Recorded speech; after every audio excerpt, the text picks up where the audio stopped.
Assalamualaikum warahmatullahi wabarakatuh. Bismillahirrahmanirrahim. Alhamdulillahirabbil alamin. Wa nusalli wa nusallimu ala nabiyyina wa rasulina wa imamina Muhammadin wa ala alihi wa sahbihi wa man sara ala tariqihi ila yaumiddin. Subhanaka la ilma lana illa ma 'allamtana innaka antal alimul hakim. Rabbi syrah li sadri wa yassir li amri wahlul 'uqdatam min lisani yafqahu qawli. Amma ba'du, hadirin hadirat jamaah salat subuh yang dirahmati Allah Subhanahu wa taala. Alhamdulillah, rasa syukur setinggi-tingginya kita haturkan kepada Allah Subhanahu wa taala atas segala limpahan kenikmatan, limpahan hidayah, sehingga dengan segala pemberian dari Allah Subhanahu wa taala kembali kita bisa melaksanakan perintah Allah salat subuh dengan berjamaah. Kemudian kita lanjutkan dengan majelis ilmu. Semoga dengan keikhlasan niat kita menjaga kebaikan dan ketaatan kita kepada Allah Subhanahu wa taala dicatat oleh Allah Subhanahu wa taala sebagai satu amal ibadah yang pastinya menjadi harapan kita semuanya bisa memberatkan timbangan kelak di yaumil qiyamah.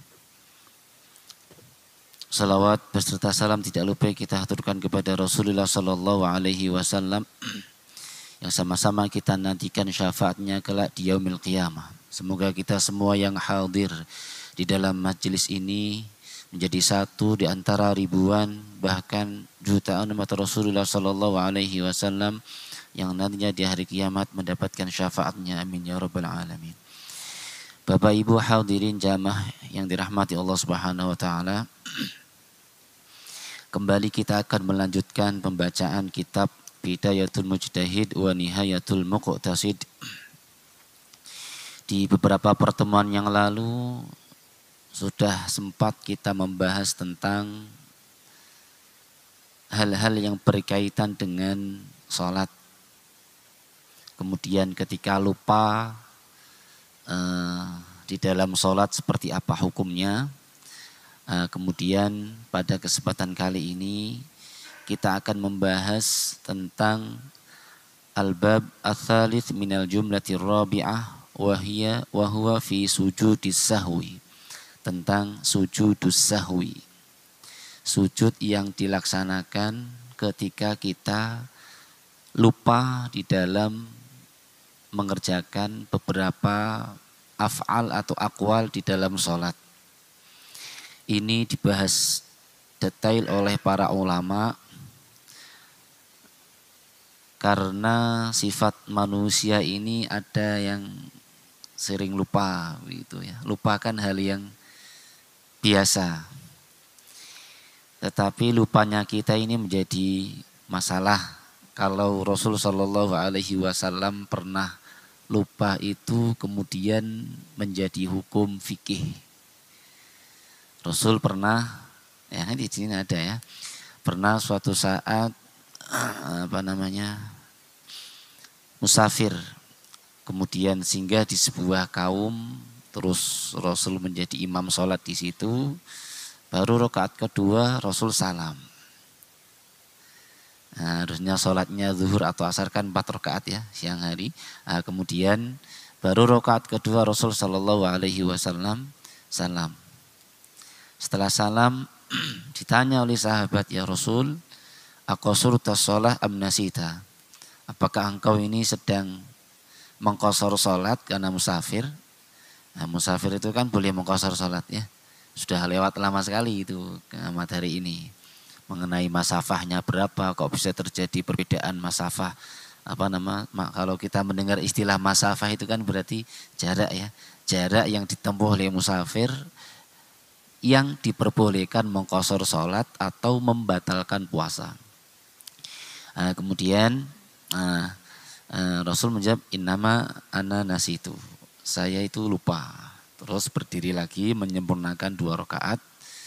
Kemudian sujudus sahwi. Nah, lupanya Rasul ini menjadi hukum fikih yang diambil dari hadis atau kisah itu. Oh, kalau lupa salat dalam durasi waktu yang lupa rakaat sholat ya, dalam durasi waktu yang belum lama boleh melanjutkan, menyempurnakan lagi tanpa niat dari awal. Nah, durasinya kan nggak lama itu. Begitu Rasulullah SAW ditanya oleh sahabatnya, oh saya lupa. Terus berdiri lagi, kemudian menyelesaikan 2 rakaat, kemudian sujud sahwi. Nah, tapi kalau berhentinya yang sudah lama, sudah duduk lama terus ngopi untuk 2 gelas ngono ya. Nah, itu ya jangan terus melanjutkan lagi, harus niat dari awal lagi ya. Nanti wah ya hadis Rasul kan langsung menyempurnakan 2 rakaat. Itu kan sebentar waktu jedanya. Kalau kita jedanya lama wis ke warung ngopi, seterusnya. Nah, loh tadi kamu sholatnya kurang 1 rakaat. Langsung berdiri sholat, wah enggak gitu. Harus niat dari awal. Dari awal lagi, namanya i'adatus shalah, mengurangi apa? Mengulangi sholat. Nah, hal ini kemudian dibahas detail oleh ulama ketika ada seseorang lupa hitungan rakaat sholat atau menambahi hitungan rakaat. Mengurangi rakaat sholat yang harusnya 4 di 3 terus salam begitu ya. Seperti Rasul ini kan mengurangi nih. Harusnya 4, Rasul kemudian ternyata baru 2 kemudian salam. Ini kan kurang. Atau melebihi rakaat. Harusnya 4 rakaat, salam terus berdiri lagi itu karena lupa. Nah, kemudian lah ini bagaimana hukumnya? Wasujudu al-manqulu fi syari'ati fi ahadi maudhi'aini. Sujud yang dibahas oleh syariat ini di dalam salah satu 2 tempat. Imma inda ziyadah awin nuqsan. Yang pertama ketika menambahi rakaat sholat atau menambahi beberapa ucapan atau pergerakan sholat. Awin nuqsan atau mengurangi hitungan rakaat. Seperti Rasul yang tadi lakukan itu, kurang rakaatnya, kemudian alladaini yaqa'ani fi af'ali sholahu aqwadiha, yang terjadi di dalam aktivitas pergerakan sholat ataupun ucapan-ucapan di dalam sholat. Min qibalin nisyan, lupa, la min qibalil amdi, tidak disengaja. Kalau sengaja lupa, sengaja meninggalkan rakaat, sengaja mengurangi, sengaja menambahi, sholatnya batal. Kalau sengaja, wah aku maghrib teluh tak ke 4 ben ganjaran tambah akeh. Nah, seperti ini malah sholatnya apa? Batal. Subuh ini 2 rakaat, wah tak tambahi 3 rakaat mumpung poso kan mungkin tambah pahalanya banyak. Nah ini malah sholatnya apa? Batal gitu ya. Tapi kalau min qibalin nisyan, karena lupa, nah nanti di belakangnya ada sujud sahwi. Wa imma inda syaki fi af'ali sholah, atau ketika ragu di dalam gerakan sholat. Tadi itu saya sholat 4 rakaat apa 3 rakaat ya. Nah, ini sering nih terjadi ini. Wong sholatnya kadang-kadang kilingan kilingan pekerjaan, kilingan yang di rumah, kilingan apa gitu ya. Sehingga fokusnya ini kurang. Nah, khusyuknya kurang. Nah, karena khusyuknya di dalam sholat kurang, setan tuh senang tuh. Setan yuwaswisu fi sudurin, mengganggu hati manusia, mengganggu pikirannya manusia. Tadi saya itu sholat maghrib sudah 3 rakaat apa masih 2 ya. Itu ya. Nah, seperti ini kan dia ragu. Nah, itu juga nanti di belakangnya ada sujudus sahwi. Yang pertama, ma'rifatu hukmi sujud.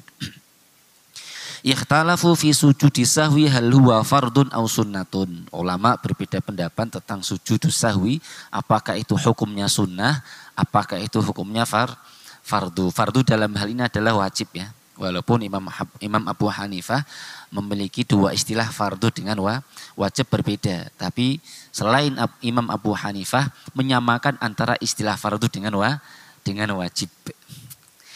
Fadhahaba Syafi'iyyu ila annahu sunnah. Imam Syafi'i berpendapat bahwasanya hukum sujud sahwi adalah sunnah, bukan wajib.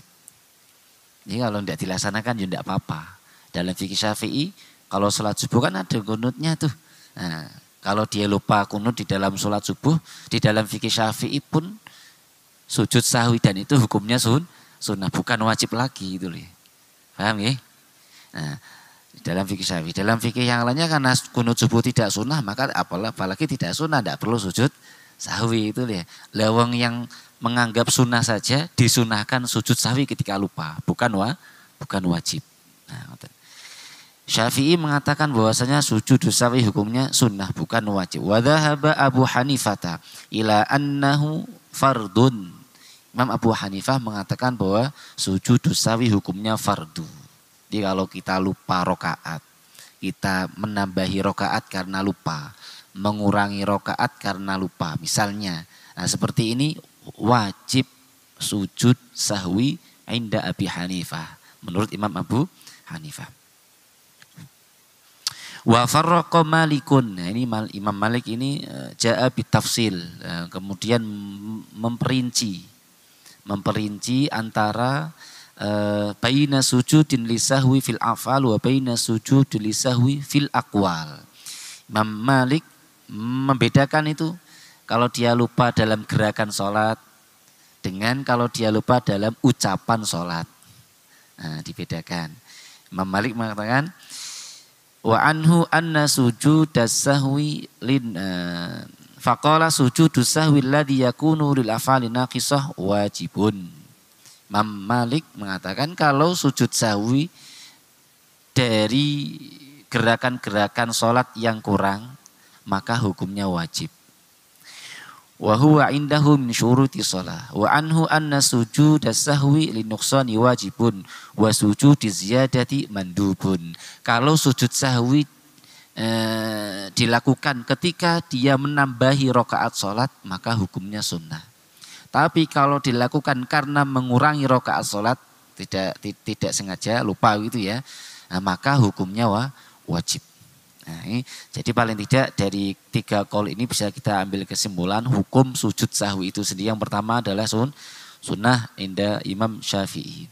Yang kedua adalah fardu inda Imam Abu Hanifah. Sementara Imam Malik membedakan antara ketika sujud sahwinya itu didasari menambah rakaat atau menambah ruku gerakan sholat maka hukumnya sunnah. Ketika mengurangi maka hukumnya wajib. Nah, dari sini kan kita bisa tahu tuh kapan-kapan ketika ada lupa, imam lupa terus kita sudah mengingatkan dan seterusnya, atau kita pas sholat sendiri kemudian lupa rakaatnya. Wah, tadi saya ini harusnya 2 tapi kok sudah 3. Nah, ini kan berarti menambahi rukun sholat. Nah, artinya seperti ini menjadi informasi yang penting. Kemudian fi ma'rifati mawadhi sujudi sahwi, ini yang penting ya. Kapan sujud sahwi itu dilaksanakan? Baina qabla salam au ba'da salam, setelah salam atau sebelum salam. Fadhahabat asy-Syafi'iyyatu ila anna sujudas sahwi mawdi'uhu abadan qabla salam. Sujud sahwi itu menurut Imam Syafi'i selamanya dilakukan ba'da salam, setelah salam. Assalamualaikum warahmatullahi wabarakatuh. Qabla salam, sebelum salam. Jadi kalau sudah tahiyat bil alamin innaka hamidum majid, sebelum salam toh ini terus sujud sahwi 2 kali baru kemudian salam. Dalam kondisi lupa rakaat kurang ataupun menambahi ataupun ragu rakaatnya berapa. Tadi sholat zuhur 4 rakaat apa 3 rakaat ya, diambil yang 3. Kemudian menambah 1 rakaat, setelah itu sebelum salam melakukan sujud sahwi. Ini menurut Imam Syafi'i. Dalam kondisi apapun entah dia lupa rakaatnya, menambahi rakaatnya atau mengurangi rakaat sholat, maka dia sujud sahwinya dilakukan qabla salam, sebelum apa? Sebelum salam. Wa dhahabat al-Hanafiyatu ila anna mawdi'ahu abadan ba'da salam. Ini kebalikannya. Menurut Imam Abu Hanifah, sujud sahwi itu dilaksanakan setelah salam. Abadan, dalam kondisi apapun tadi ya lupa rakaat, menambahkan atau mengurangi, maka sujud sahwinya dilakukan setelah salam. Fil alamin innaka hamidum majid. Assalamualaikum warahmatullahi wabarakatuh. Assalamualaikum warahmatullahi wabarakatuh. Sujud. Ya itu ya. Oh, Abu Hanifah. Nah. Ya. Fil alamin innaka hamidum majid. Sujud. Terus baru salam. Oh, Syafi'i. Kan begitu. Nah, jadi sudah tahu. Ini kan kenapa kok dibahas detail dalam fikih itu lah? Karena manusia tuh sering lupa itu ya. Wong poso lho poso seperti ini. Kalau hari-hariannya kita jarang berpuasa, mungkin di awal Ramadan kadang-kadang jam 7 bangun tidur misalnya tidurnya terus buka kulkas minum padahal sedang berpuasa. Kadang-kadang kan begitu. Nah, maka ada hukumnya puasa orang yang berpuasa kok lupa makan. Orang yang berpuasa kok lupa terus dia minum. Bahkan orang yang berpuasa terus dia lupa siang hari menggauli istrinya. Bagaimana hukumnya? Terus ada yang tanya, lu Ustaz, masa menggauli istrinya bisa lupa? Bukan lupa kalau dia menggauli istrinya, lupa kalau dia sedang berpuasa itu ya. Maka hukumnya ada tuh ya, hukumnya puasanya tetap sah dan tidak batal puasanya. Dan seterusnya hal-hal seperti ini harus kita tahu ya. Namanya ilmul hal. Ilmul hal itu ilmu yang harus kita ketahui ketika kita menghadapi sesuatu itu. Kita sekarang berpuasa nih, kita harus tahu ilmunya berpuasa. Nah, jenengan nanti minggu depan berangkat ibadah haji harus tahu ilmunya haji seperti apa. Jenengan minggu depan berangkat umroh harus tahu ilmunya umroh seperti apa. Namanya apa? Ilmul hal. Ilmu yang harus diketahui ketika kita melaksanakan apa? Sesuatu. Nanti iktikaf harus tahu bagaimana ilmunya apa? Iktikaf. Nanti mengeluarkan zakat fitrah harus tahu itu bagaimana tentang mengeluarkan ilmunya tentang zakatul fitrah. Terus orang yang sudah ada fidyah dalam puasa kan begitu ya. Tahu ini, Ustaz saya punya orang tua saya itu sudah uzur, tidak mampu berpuasa. Bagaimana hukumnya? Ini kan ada nih dalam agama ini. Harus tahu. Maka membayar fidyah. Fidyah itu memberikan makan untuk orang miskin setiap hari 1 mud menurut mazhab Syafi'i, menurut mazhab Abu Hanifah setiap hari 2 mud atau nisfu sok. Nah, kapan untuk siapa orang memberikan fidyah itu? Yang pertama, asyaikhul haram, orang yang tua renta yang sudah benar-benar tidak mampu melaksanakan puasa. Yang kedua, al-hamil awil murdi' allati orang hamil dan orang yang menyusui yang khawatir terhadap anaknya atau janinnya, maka dia membayar fidyah. Nah, kemudian al-maridu alladzi la yurja bur'uhu, dalam bahasa kitab fikih seperti itu. Orang yang sakit yang tidak bisa diharapkan kesembuhannya. Wis gampangane sulit untuk sembuh lah itu ya. Dia boleh tidak berpuasa dan membayar fidyah. Dan yang terakhir ada 4 ya. Orang yang punya man alaihi qada'u Ramadan walam yaqdi hatta ya'ti Ramadan jadid. Orang yang memiliki atau orang yang hutang berpuasa Ramadan belum mengqadha sampai datang Ramadan berikutnya. Ada enggak itu? Koset banget ya. Sampai datang Ramadan berikutnya kok belum mengqadha, dia wajib mengqadha dan wajib membayar fidyah. Misalnya tahun ini berhalangan puasa, entah sakit atau musafir, 5 hari tidak puasa. 5 hari tidak puasa ini kan wajib diganti dengan bulan setelahnya tuh. Bulan Syawal atau bulan setelahnya. Sampai waktunya kapan? Sampai Ramadan, sebelum Ramadan tahun depan. 11 bulan tadi itu. Nah, dia punya jeda waktu untuk membayar puasa 5 hari yang ia tinggalkan. Loh, selama waktu ini 11 bulan tidak pernah mengqadha, enggak membayar puasanya. Ya, tanpa uzur. Nah, tanpa uzur berarti enggak ada alasan syar'i ya. Kalau dengan uzur mungkin hukumnya akan berbeda. Kami ini tanpa uzur. Sudah datang Ramadan berikutnya dia belum bayar itu puasa yang 5 hari. Tanpa uzur bila uzurin apa yang terjadi? Wajaba alaihil qada'u wal fidyah. Maka dia wajib membayar qadha, tetap wajib mengqadhani puasa dan wajib membayar fidyah. Ngoten nggih. Lah fidyahnya itu berapa Ustaz? Fidyahnya itu menurut fikih Syafi'i adalah 1 mud likulli yaumin. Kalau 5 hari berarti 5 mud. 1 mud itu berapa? 1 mud itu kalau dua tangan kita dijadikan satu ini ditaruh beras, ini namanya 1 mud. Nah, ini kasihkan pada orang miskin. Kalau fikih Hanafi atau Imam Abu Hanifah 2 mud berarti 1, 2 ini. Paham nggih? Nah, itu. Dan fikih Imam Abu Hanifah boleh diganti dengan uang. Ya. Oh, apa namanya 2 mud. Imam Abu Hanifah kan 2 mud nih. 2 mud ini kalau gini kurang lebih nisfu sok. Nisfu sok itu kalau 1 sok kurang lebih 2 kilo lebih 4 ons atau lebih 5 ons, 2,5 kilo lah ya. Zakat fitrah itu ya, itu kan 1 sok. Nah, berarti kalau setengahnya berapa? 1 kilo lebih sekian on, kan begitu. Nah, kasih 1 kilo lebih sekian on, 1 kilo lebih sekian on itu nominal harganya berapa? Wong sekarang beras ki mundak ya toh. Mundak wakeh mana? Nah, kalau 1 kilo misalnya beras itu harganya 15.000, berarti kalau setengah kilo berarti kurang lebih 20.000 lah menurut Imam Abu Hanifah. Nah begitu. Setiap hari. Kalau 5 hari berarti 20.000 kali 5. Nah ini kalau ditransferkan menjadi uang nominalnya akan muncul sedemikian. Ya. Itu namanya apa? Ilmu laha, dan harus tahu. Ya, kita di puasa sakit atau kita puasa sedang musafir. Ini dengan tugas dinas atau entah ada keperluan yang mendesak harus pergi luar kota, Semarang ke Kalimantan, Semarang ke Jakarta misalnya, itu kan sudah sampai masafah. Masafahnya kan sudah memperbolehkan kita untuk tidak berpuasa. 80 kilo atau 83, ada yang mengatakan 85 kilometer sudah boleh meninggalkan apa? Puasa. Jangan musafir dalam masafah yang cukup dan diperbolehkan untuk iftar atau buka puasa atau membatalkan puasa. Maka dengan diperbolehkan untuk membatalkan apa? Puasa. Berapa hari musafirnya? Oh, perjalanannya 2 hari. Berarti 2 hari tidak puasa. Lah 2 hari inilah yang kemudian mengkodok puasa dan seterusnya. Tapi kalau sakit yang layur jaburuh tadi, sakit yang parah yang kemudian mau puasa, dihitung berapa dia sakitnya, berapa hari dia sakitnya. Oh, sakitnya yang ini 30 hari sampai full nggak puasa sebulan, ya tinggal dihitung aja.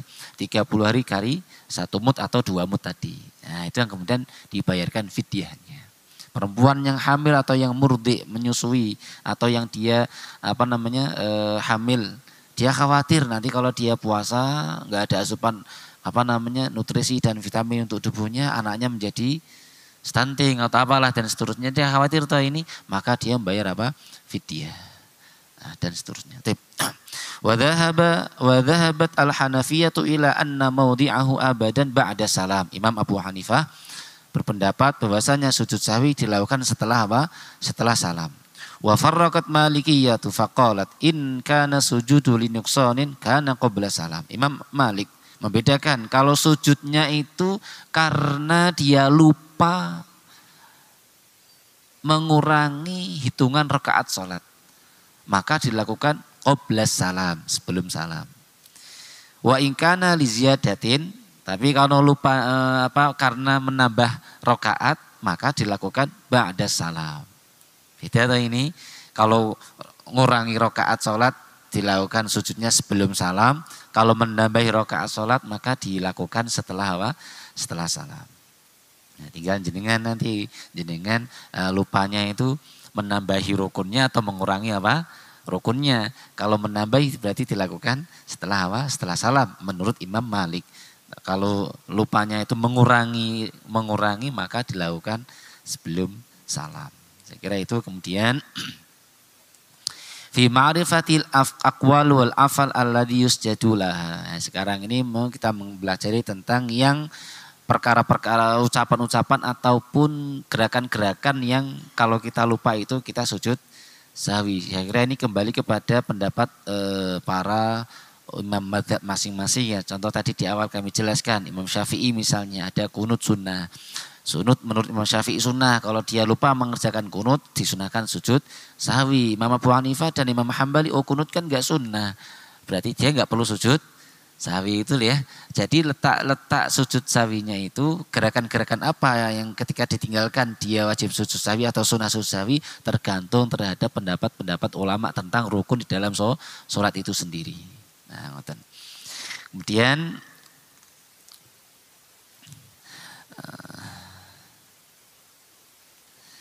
sekarang ketika Sujud alladzi yakunu lisyakki, ketika kita sujud karena kita mamang, ragu. Ragu itu kalau di dalam bahasa usul fikih itu baina di antara dua hal itu tingkatannya sama. Itu namanya syakun. Ya. Kalau lebih dominan yang betul namanya dhannun. Kalau lebih dominan yang tidak betul namanya wahmun. Dibahas detail dalam kitab namanya Al-Mabadi Al-Fiqhiyah karya Imam Abdul Hamid Hakim orang Padang ya. Jadi Indonesia ini punya ulama usul fikih bernama Syekh Imam Abdul Hamid Hakim. Beliau punya 3 kitab usul fikih yang dasar yang dipakai di kalangan pondok pesantren di Indonesia ini ya. Yang pertama Al-Mabadi Al-Fiqhiyah, yang kedua As-Sulam, yang ketiga Al-Bayan. Ini kitabnya tidak terlalu tebal tapi manfaatnya sangat banyak sekali. Di dalamnya itu di yang juz yang pertama itu Al-Mabadi itu beliau menjelaskan tentang ini. Terhadap 2 perkara kalau tingkatannya sama namanya syakun. Kalau tingkatannya lebih rojhan yang satunya lagi maka namanya dhannun. Kalau tingkatnya yang lebih marjuh maka namanya adalah wahmun. Dan ini dibahas detail oleh beliau dalam kitab itu. Ya, sekarang kalau kita ragu tadi antara sholat isya atau zuhur ya. Saya ini sudah 3 rakaat atau 4 rakaat ini. Kan sering ini terjadi ini. Walaupun maghrib, ini saya udah 3 rakaat apa baru 2 ya. Masa sholat aku mau berang rakaat itu kan nggak mungkin. Nah, ya kan nggak mungkin. Ya kan kita sendiri yang akan menentukan. Ya, kalau imam ada yang mengingatkan di belakang. Ya, harusnya salam kok berdiri kan subhanallah kan begitu makmumnya. Nah, kalau yang perempuan dengan atasnya. Nah ini kalau jadi imam, kalau sholat sendiri singelengke sopo kan begitu. Sementara manusia tempatnya salah dan lupa. Bacaan sholat aja kalau imam bacaan salah kan ada yang ingatkan belakang. Namanya orang itu disebut al-fatih, orang yang mengingatkan bacaannya imam. Nah, baca ayat apa lupa. Belakang nih yang di saf pertama belakang imam itu dia berkewajiban untuk mengingatkan. Nah, dia kalau jadi imam ya kalau sekarang sholat sendiri dalam hati wah iki wis telu pok loro ya. Lah mosok meh takok sik wis telu pok loro ya enggak mungkin. Nah, maka dia harus bisa menentukan sendiri dia yang sholat. Nah, hal seperti ini bagaimana yang harus kita lakukan? Wa amma sujudus sahwi alladzi fi huwa li maudhi'i syakki, sujud sahwi yang karena kondisi dalam mamang tadi itu ya ragu-raguan. Fa innal fuqahaa ikhtalafu fi man syakka fi sholatihi falam yadri kam shalla awahidatan aw ithnataini aw tsalatan aw arba'an ala thalathati madzahib. Orang yang ragu di dalam rakaat salatnya apakah 2 atau 3 atau 4 maka ada kaul 3. Pertama kaulnya Imam Syafi'i dan Imam Dawud dan Imam Malik mengatakan yabni alal yaqini wa huwa al-aqallu wa la yujzi atah. Dibangun atas keyakinannya sendiri dan itu yang diambil yang paling sedikit. Misalnya jenengan ragu sholat maghrib apakah saya ini sudah sholat 3 rakaat atau baru 2 rakaat ya. Fikih Syafi'i, fikih Maliki baru 2. Nah itu ya. Diambil yang paling sedikit. Wa qala Abu Hanifah, Imam Abu Hanifah mengatakan idza kana awwalu amrihi fasadat sholatahu wa in takarrara dzalika minhu taharra wa amila ala ghalabati dhanni thumma yasjudu sajdataini. Yang kalau menurut Imam Abu Hanifah kalau lupanya di permulaan sholatnya di awal sholat maka sholatnya batal fasadat sholatuhu. Tapi kalau terulang-ulang kemudian maka dia mengambil mana yang paling dia yakini. Terus summa yasjudu sajdataini ba'da salam. Kemudian dia melakukan sujud sahwi setelah salam, bukan sebelum sebelum salam. Ini menurut Imam Abu Hanifah. Jadi beberapa dalil ya idza syakka ahadukum hadis Rasulullah sallallahu alaihi wasallam dari sahabat Abi Sa'id Al-Khudri qala Rasulullah sallallahu alaihi wasallam idza syakka ahadukum fi sholatihi, ketika salah satu kalian mamang ragu di dalam salatnya falam yadri, dia tidak tahu kam sholla atsalatan am arba'an, Berapa dia jumlah rakaat sholatnya? Apakah 3 atau 4 misalnya? Falyatrah asyakka, maka buanglah keraguan-raguan itu. Walyabni ala mastaiqona, dan bangunlah dengan apa yang dia yakini. Tsumma yasjudu sajdataini qabla an yusallima. Kemudian dia sujud sebelum salam dengan sujud dua kali. Ini kalau kita sedang ini menurut hadis Abu Sa'id Al-Khudri, ketika kita ragu sholat 2 rakaat atau 3 atau 4, maka kita ambil yang yakin. Yakinnya berapa itu yang kita pilih. Tapi setelah itu sebelum salam, ya, qabla salam kita sujud sahwi 2 rakaat. Ya, ngoten. Fa in kana shalla khamsan, kalau kenyataannya dia kemudian sholat kok 5 rakaat, kan tadi ragu apakah 3 rakaat atau 4 rakaat, dia yakin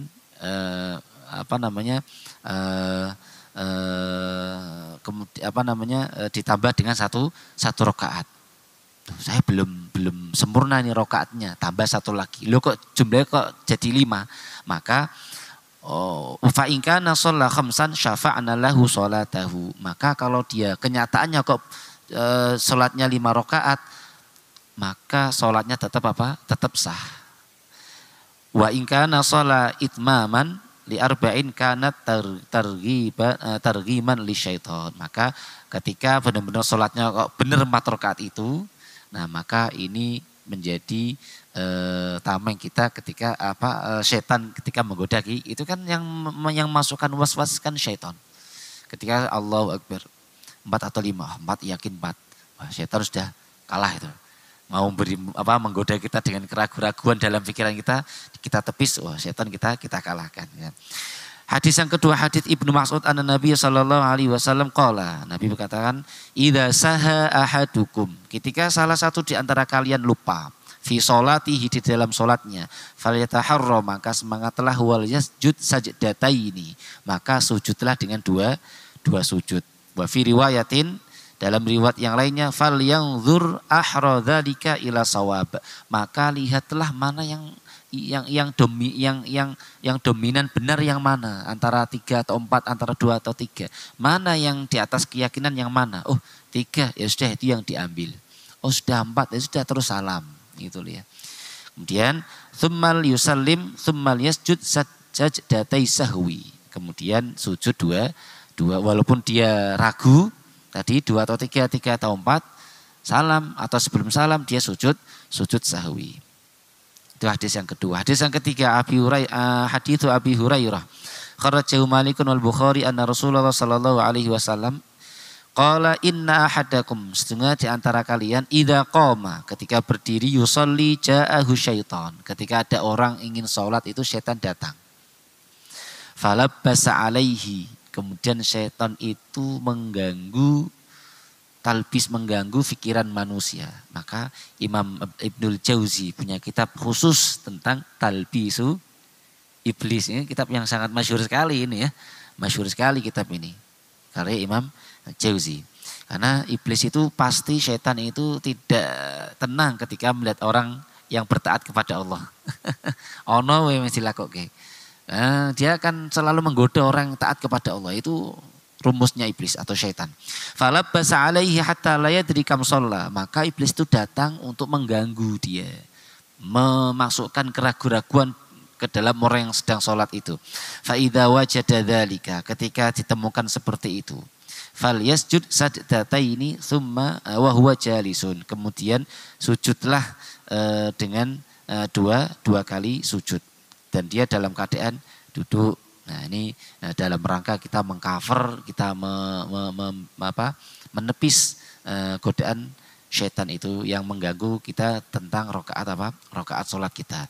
Nah ini kemudian sehingga dibangun atas keyakinan yang kita miliki. Sholat 2 atau 3 ya berarti 2, diambil yang sedikit dalam fikih Syafi'i dan fikih Maliki.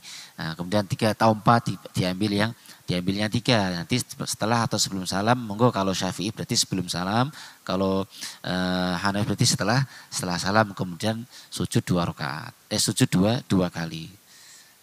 Nah, itu. Ustadz, bagaimana bacaan sujudnya kan gitu. Sujudnya itu bahasanya gimana? Hah? Hah? Hah? Bagaimana itu bacaan sujudnya? Apakah seperti sujud kita sholat biasa?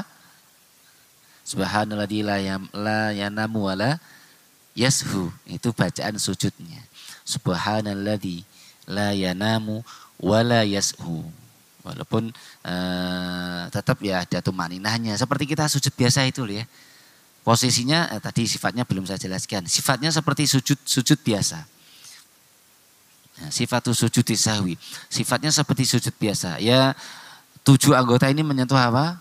Tanah. Mulai dari muka atau jidat itu, kemudian kedua telapak tangan, kedua lutut, dan kedua jari-jari kaki semuanya menyentuh tempat sujud. 2 kali yang dibaca subhanalladzi la yanamu wa la yashu. Nah ini. Wa amma sifatu sujud sahwi, ini saya jelaskan tadi kelewatan ya. Sifat sujud sahwi fa innahum ikhtalafu fi dzalika fara'a malikun anna hukma sajdatay sahwi idza kanat ba'da salam an yatashahhada fiha wa yusallim minha. Nah, yang pertama Imam Malik, nah, itu sujudnya kan sebelum setelah salam. Wa bihi qala Abu Hanifah li anna sujuda kullahu indahu ba'da salam. Imam Abu Hanifah sujudnya setelah salam. Wa idza kanat qabla salam ayyatashahhada laha faqat. Jadi menurut Imam Abu Hanifah itu sujudnya selain membaca subhanalladzi la yanamu wa la yasu juga ada tahiyatnya. Sama seperti sholat biasa. Tapi dalam wa anna salam min as-salati huwa salamun minha wa bihi qala Syafi'i wa idza kanat qabla salam ayyatashahhada laha faqat wa anna salama min as-salati huwa salamun minha. Kalau Imam Syafi'i mengatakan tidak perlu tasyahud lagi, cukup langsung salam saja. Karena sudah menjadi satu kesatuan di dalam salat. Wa bihi qala Syafi'i, dan itu yang disampaikan Imam Syafi'i. Jadi hanya sujud saja. Tidak perlu tahiyat lagi, sujud tok. Nah, kemudian yang dibaca ya tadi subhanalladzi la yanamu wa la yas'u. 2 kali ya tumak ninah, sujud, duduk lagi, terus sujud lagi. Nah, terus kemudian salam. Kalau yang dilakukan sebelum salam. Kalau dilakukan setelah salam, jadi assalamualaikum warahmatullahi, assalamualaikum warahmatullahi, sujud. Di dalam sujud baca subhanalladzi la yanamu wa la yasu. Terus duduk lagi, sujud lagi, duduk lagi, dan selesai sudah. Nah, ini adalah sifatu sujud sahwi. Ya, saya kira itu ya. Jadi kalau imam lupa, imam rokaatnya harusnya 4, dia sudah salam. Ternyata dia berdiri lagi. Tugasnya makmum mengingatkan. Subhanallah, subhanallah. Kalau sudah diingatkan mau berdiri terus diingatkan, langsung duduk aja. Nah sekarang kalau yang lupa makmumnya, imamnya enggak lupa. Saya lupa makmumnya, imamnya enggak lupa. Terus makmumnya sujud sahwi apa tidak? Pripun, Pak? Jangan jadi makmum ya, lupa. Kemudian imamnya enggak lupa. Dan jenengan ini nanti sujud sahwi atau tidak?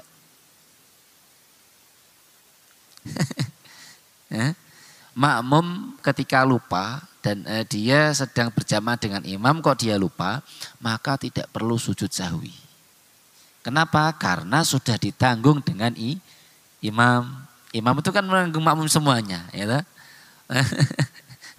Wong makmum ketika datang, imam sudah Allahu Akbar, sudah baca Al-Fatihah, ya. Terus baca surat-surat pilihan. Sudah ayat terakhir dibaca oleh imam, dia baru datang makmumnya. Terus Allahu Akbar. Imam rukuk atau itu? Apakah dia baca Fatihah? Makmumnya ini yang masbuk ini? Kan enggak perlu. Terus rukuk bersama imam. Lah Fatihahnya gimana? Wong itu juga dihitung 1 rakaat. Kan enggak baca Fatihah dia di rakaat pertama itu. Nah, Fatihahnya bagaimana? Ditanggung oleh imam itu loh ya. Kan ngoten. Dengan datang jamaah sholat maghrib, imam sudah baca Fatihah, terus sudah baca surat pilihan, ad-duha misalnya pendek-pendek itu. Ya, jangan datang, imamnya sudah baca surat pilihan, terus takbir, Allahu Akbar. Lagi takbir iki membaca bismillahirrahmanirrahim alhamdulillahirabbil alamin kok wis ruku. Kira-kira jenengan menyempurnakan bacaan Fatihah apa langsung ruku? langsung ruku kan begitu. Lah terus Fatihahnya kan belum sempurna dibaca. Bagaimana ini sholatnya? Ya tetap sah karena sudah ditanggung oleh imam. Hal yang sama dengan ketika ada makmum lupa di dalam beberapa rukun sholatnya itu, maka dia tidak perlu sujud sahwi. Kenapa? Karena sujud sahwinya itu sudah ditanggung oleh imam. Mulano enak jadi makmum ya. Jadi imam itu berat tanggung jawabnya. Nah, zaman dulu itu orang kalau jadimu sholat itu dorong-dorongan. Kayak saya kawe imam aku ra iso gitu. Kenapa? Karena tahu begitu besar tanggung jawabnya. Begitu besar apa? Tanggung jawabnya. Tapi zaman sekarang udah aku wae ya. Gitu. Kebalikannya zaman dahulu. Nah, ini yang kemudian orang la ya'rif qadra nafsihi. Artinya bagaimana ketika sekali lagi kalau sedang bermakmum kok lupa maka dia tidak perlu sujud sahwi. Kenapa? Karena semuanya aktivitas makmum itu sudah ditanggung oleh imam. Nah, sekarang imam ketika imamnya lupa sudah diingatkan wis angel wis tetap berdiri. Nambah rukun itu, nambah rakaat, imam sujud sahwi. Makmum bagaimana? Mengikuti imam itu innama ju'ilal imamu liyuqtada bihi. Ini qaul yang pertama. Kalau yang kedua ya mesti lupakan imam kan gitu. Nah, artinya dalam hal ini masih ada pilihan lah begitu. Ngoten nggih Bapak Ibu terkait sujud sahwi. Kemudian yang terakhir tema terakhir fi rakaatayil fajri tentang dua rakaat sholat fajar. Seperti tadi subuh ini kan sebelumnya ada 2 rakaat. Bagaimana hukumnya? Wattafaqu anna rak'atayil fajri sunnatun. Ulama ittifaq sepakat kalau sunnah salat rak'atayil fajri adalah sunnah. Salat 2 rakaat sebelum fajar itu ya. Hukumnya apa? Sunnah. Li mu'ahadatihi alaihi salatu wassalam ala fi'liha. Karena Rasul sallallahu alaihi wasallam selalu melaksanakan itu. Sebelum sholat subuh itu Rasul sholat sunnah 2 rakaat qobliyah subuh. Walaupun ada ya ikhtilaf antara rakaatil fajr dengan qobliyah subuh. Tapi jumhur ulama mengatakan sama gitu loh ya. Nah kita pakai yang jumhur. Nah Rasul tidak pernah meninggalkan. Setiap di dalam masa hidup Rasulullah tidak pernah meninggalkan 2 rakaat sebelum subuh. Maka Rasul mengatakan sholatu rakatayil fajri khairun minad dunya wa ma fiha. 2 rakaat sebelum subuh itu lebih baik daripada dunia dan seisinya. Dunia dan seisinya itu apa? Ya banyak. Dunia dengan segala macam isinya. Itu dibandingkan dengan 2 rakaat sebelum subuh banyak lebih utama, lebih afdol, lebih berharga 2 rakaat sebelum subuh. Ngoten. Wattafaqu maka ulama terus kemudian ittifaq ala anna rak'atayil fajri sunnatun. Itu hukumnya apa? Sunnah li mu'ahadatihi alaihi salatu wassalam ala fi'liha. Karena Rasul sallallahu alaihi wasallam menjaga terus tidak pernah meninggalkan. Walitarghibihi fiha dan Rasul menganjurkan untuk umatnya melaksanakan 2 rakaat fajar. Wali annahu qadaha ba'da tulu'i syamsi hina nama 'anis shalah. Pernah satu saat Rasul sallallahu alaihi wasallam kesiangan. Ya, terus kemudian langsung sholat subuh tanpa qobliyah subuh. Apa yang dilaksanakan Rasul itu? Setelah tulu'il fajri, setelah selesai Rasul sholat 2 rakaat dalam rangka mengqadha sholat qobliyah subuh. Rasul pernah melakukan itu. Ditanya setelah pulang dari masjid, ditanya oleh istrinya, engkau ini sholat apa ya Rasul? Rasul, saya tadi belum sempat sholat qobliyah subuh. Nah, mendengar lewat hadis ini kemudian ada ulama yang ulama fikih itu berarti kalau sudah terbiasa melaksanakan qobliyah subuh, kok satu saat dia tidak melaksanakannya, boleh baginya untuk mengkodoknya atau menggantinya setelah sholat subuh. Tapi ini yang kemudian didasari oleh hadis Rasul tadi. Karena Rasul pernah satu saat lupa atau kesiangan tidak sempat melaksanakan qobliyah subuh, Rasul menggantinya setelah sholat subuh. Nah itu yang kemudian menjadi landasan kita semuanya ya. Maka apalagi ini Ramadan, insya Allah ya kita semangat untuk melaksanakan ibadah-ibadah yang wajib pastinya dan yang sunnah-sunnah kita amalkan untuk menyempurnakan ibadah puasa kita. Perlu kita pahami betul konsep imanan wahtisaban itu betul-betul kita pahami ya. Ma makna iman wa ma makna ihtisab itu harus kita tahu betul. Puasa dan qiyamul lail dan ibadah-ibadah yang lainnya di bulan Ramadan ini harus didasari imanan, keyakinan terhadap Allah, bahwa sholat kita, bahwa puasa kita, bahwa apapun yang kita lakukan itu bukan untuk kita, tapi untuk siapa? Untuk Allah. Kalau untuk Allah, maka berarti kan keimanannya sudah dilaksanakan. Tapi kalau untuk kita, untuk orang lain, biar dikatakan ahli puasa, biar dikatakan ahli sholat, biar dikatakan ahli ini, maka itu bukan imanan namanya. Kalau bukan imanan, berarti kan ibadahnya atas dasar orang lain. Pengen dianggap begini, pengen dianggap begini, berarti kan tidak ikhlas itu. Nanti sampainya di hari kiamat tidak dibawa itu pahalanya. Karena ditinggalkan di dunia masih ada unsur riya, ada unsur pamer atas ibadahnya, pamer atas sholatnya, pamer atas sedekahnya dan seterusnya. Oh ibadah ini pahalanya tidak dibawa nanti di akhirat. Kaget loh sampai sana kecelek loh ternyata sholatku keri ning dunya itu loh. Puasaku keri ning dunya. Kenapa? Karena dulu puasanya tidak imanan wahtisaban. Sholatnya tidak imanan wahtisaban itu loh ya. Yang wajib yang haram aja pasti kita tinggalkan. Yang mubah juga kita tinggalkan. Misalnya makan kan mubah itu. Makan, minum kan awalnya mubah. Tapi karena puasa kita tinggalkan tuh makanan. Kita tinggalkan itu hal-hal yang tidur terlalu banyak. Itu kan kita tinggalkan. Nah kenapa? Ulama mengatakan Masya'arani watrukil mubahati tolaban litarakil maqamatil aliyah. Dan tinggalkanlah hal-hal yang mubah. Tolaban dalam rangka mencari litarakil maqamatil aliyah, mencari derajat yang tinggi di hadapan Allah Subhanahu wa taala. Ini kan kita dalam rangka kan mencari makom yang tinggi ini, mencari derajat yang tinggi, mencari kedekatan kita dengan Allah. Bahasa Al-Qur'an kan la'allakum tattaqun itu ya. Bahasanya Al-Qur'an kan begitu la'allakum tattaqun, tapi tujuan kita adalah itu mendapatkan makom yang tinggi, derajat yang tinggi, kedekatan yang tinggi kita dengan Allah Subhanahu wa taala dengan meninggalkan hal-hal yang mubah. Ngobrol yang enggak ada perlunya. Gitu ya. Tidur yang terlalu lama tidak ada perlunya. Daripada ngobrol mending buat baca Al-Qur'an, buat berwirid dan seterusnya, berzikir dan seterusnya. Dan itu dalam rangka apa tadi? Tolaban litarakil maqamatil aliyah. Nah ini semoga Ramadan tahun ini bisa tambah tidak sama dengan Ramadan tahun sebelumnya ya Bapak Ibu. Pastinya jangan sampai sama, kalau bisa ya meningkat.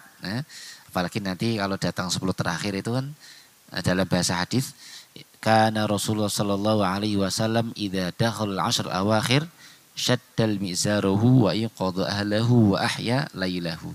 Kalau apalagi datang di 10 terakhir, wah tambah semangat le ibadah, tambah banyak le maca Quran, tambah semangat le salat sunnah, tambah banyak le sedekah dan infak dan seterusnya.